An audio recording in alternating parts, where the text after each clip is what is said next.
Star Wars Episode 5, The Empire Strikes Back Recap. While on patrol for life forms on Hoth, which serves as the new rebel base planet, Luke is attacked by a Wampa and dragged to its lair. Over at HQ, Han reluctantly leaves the rebellion so he can go pay off Jabba the Hutt. Leia tries to get him to stay, but he's upset she won't admit that she has feelings for him beyond admiration for flying and leadership skills. When Han learns that Luke hasn't reported back, he rides out on a Tauntaun to find his friend. Back in the Wampa's lair, Luke uses the Force to retrieve his lightsaber and escape. However, he doesn't get far. He passes out in the tundra, but gets a vision of Obi-Wan Kenobi and learns that he must go to the Dagobah system and learn from Ben's master, Yoda. Han then shows up and shoves Luke inside the dead Tauntaun for warmth until they're rescued in the morning. I thought they smelled bad on the outside. On Darth Vader's Star Destroyer, he learns that the rebels are on Hoth and sends the fleet to attack while the rebels fight to evacuate. Han, Leia, Chewbacca, and C-3PO take off in the Millennium Falcon, while Luke finds his way to his X-Wing and R2-D2 to head to Dagobah. Unable to make the jump to hyperspace, the Millennium Falcon flies through an asteroid field to take out a bunch of TIE fighters, and then hides in one of the asteroid caverns. However, the crew discovers the asteroid might not be entirely stable, and they set to work on fixing the hyperdrive as quickly as possible. On Dagobah,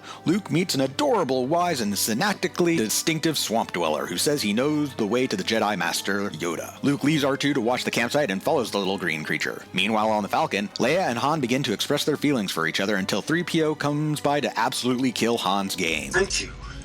Thank you very much. On Vader's Star Destroyer, the Emperor tells Vader that there is a great disturbance in the Force and that Luke is their new enemy. Vader convinces the Emperor that rather than kill Luke, they should try to turn him to the dark side. Back at Yoda's hut, Luke learns his host's true identity and pleads to be trained in the ways of the Jedi. Yoda lists the reasons why Luke cannot be trained, but finally relents. Over on the Millennium Falcon, the group is forced to flee when they discover they're under attack by Minox and also inside of a space slug.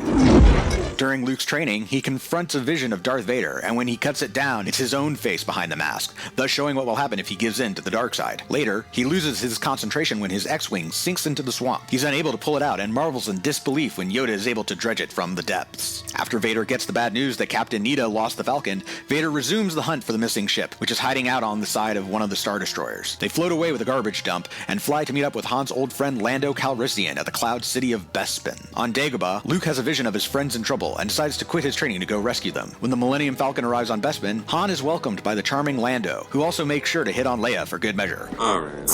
While exploring the facility, 3PO wanders off and gets shot to pieces. Down on Dagobah, Yoda and Ben implore Luke to stay and finish his training rather than be tempted by the dark side. Luke promises that he'll return once he rescues his friends, even though Yoda says that only a true Jedi Master can defeat Vader. As Luke flies off, Kenobi says, "That boy is our last hope." But Yoda says, "There is another." Back on Bespin, Leia is concerned about 3PO's absence and says that she doesn't trust Lando. Chewie manages to find the dismantled droid and attempts to repair him. But first they head to dinner where they learn that Lando has betrayed them to the Empire. They're imprisoned and Han is tortured. Vader plans to take Luke back to the Emperor in frozen carbonite, but decides to test the freezing process on Han first.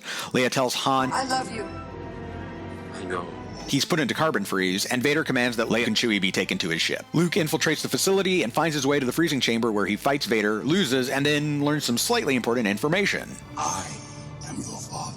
He decides to reject Vader's offer to rule the galaxy as father and son, and instead falls down an air shaft. Lando switches sides to help Leia and Chewie save Han from Boba Fett, but they're too late. They make their way to the Falcon while the city evacuates. Stranded on an antenna, Luke makes a telepathic plea to Leia, and they go back and rescue the defeated hero. R2 fixes the hyperdrive, and the Falcon manages to finally make the jump to lightspeed. The Falcon reconvenes with the Rebel fleet, Luke gets a prosthetic hand, and promises to meet up with Lando and Chewie on Tatooine to rescue Han. Come back next week for our recap of Star Wars Episode 6, Return of the Jedi.